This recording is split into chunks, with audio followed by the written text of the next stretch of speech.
Hey guys, CJ here with a brand spanking new review of Iron Fist, and this time it's for issue number 9. And I'm kind of, looking back, I really thought this was issue 8. These are just kind of flying by for me. But of course, this issue is the start to the big climactic final showdown between, Danny and Sparrow facing off against, Davos and the One. Not Neo, though. So, of course, let's just, dive right into it. Storylines. There actually weren't really many varied storylines this time, which makes it really easy to follow. There is a very big twist right at the very beginning, pretty much. I think it's on the second page that I kind of have to spoil because, one, I love it so much. Two, it's really kind of hard to explain a lot of the significance of it without spoiling it. So here we go. Spoiler alert. Spoiler alert. Spoiler alert. Just click away if you don't want to know.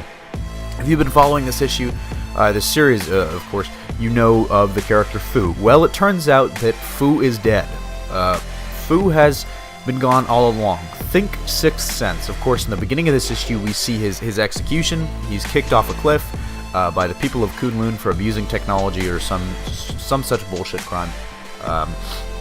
But yeah, he's dead. He's been a ghost. Danny has been hallucinating Fu. Sort of. I mean, they kind of leave it open-ended as to whether he was hallucinating him or whether it was something more.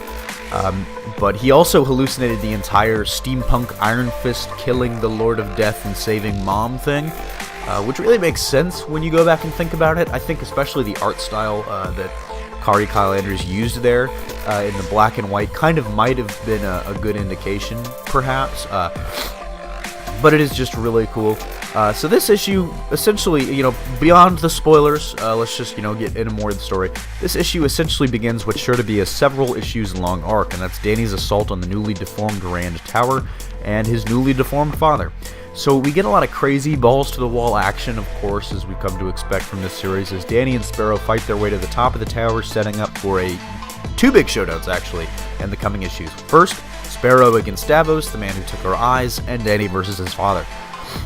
This is a very, very satisfying punch to the face, where Sparrow actually just knocks Davos right in the face. And that's pretty much all we see there. I'm looking forward to more of that this issue. We do get to see the first round of Danny Rand versus Daddy Rand. And although Danny does manage to cut off his father's hands, it's pretty much all for naught. He gets, chi bitch slap Kaiokened to the Rand Tower basement. And so that's pretty much the end of this issue. Of course, the big ending kicker is we see all the chi batteries that Brenda had discovered before.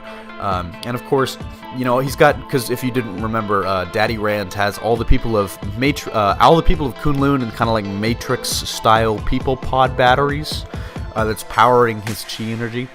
And so now with the help of Ghost Fu, he siphons some power, but does he survive? You see, he's pretty much being chi electrocuted at the very end. So, let's go right into some pros and cons. Pros, the twist is honestly my favorite part of this issue.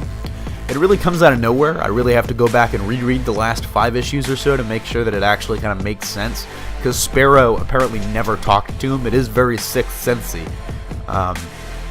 But it comes out of nowhere. But, goddamn, I did not expect that. As always, the action's very good. I honestly feel like this whole series is Kyle Andrews' love letter to Kung Fu flicks. Especially the great ones like Bruce Lee's Game of Death, Enter the Dragon, Jet Li's Fearless even, although that's more recent. Just from the gritty art style to the writing, it reads like you're watching one of these old Kung Fu flicks. The only con I can really think of is that it ends without answering any of my questions, and that's such a nitpick because I know the next couple issues are going to do that. But I do think they could have solved, they could have given us a little bit more from his father here. This issue is probably one that's not going to be as satisfying to people if they haven't been reading the series, so that's another thing I guess I could point out. But that about wraps it up here for me for this issue. Tell me your thoughts in the comments below. What did you think of Iron Fist number 9? And what did you see the twist coming? Because I certainly did not. It took me by surprise. Anyways, that wraps it up for me here. Signing off, this is CJ, and I'll see you next time.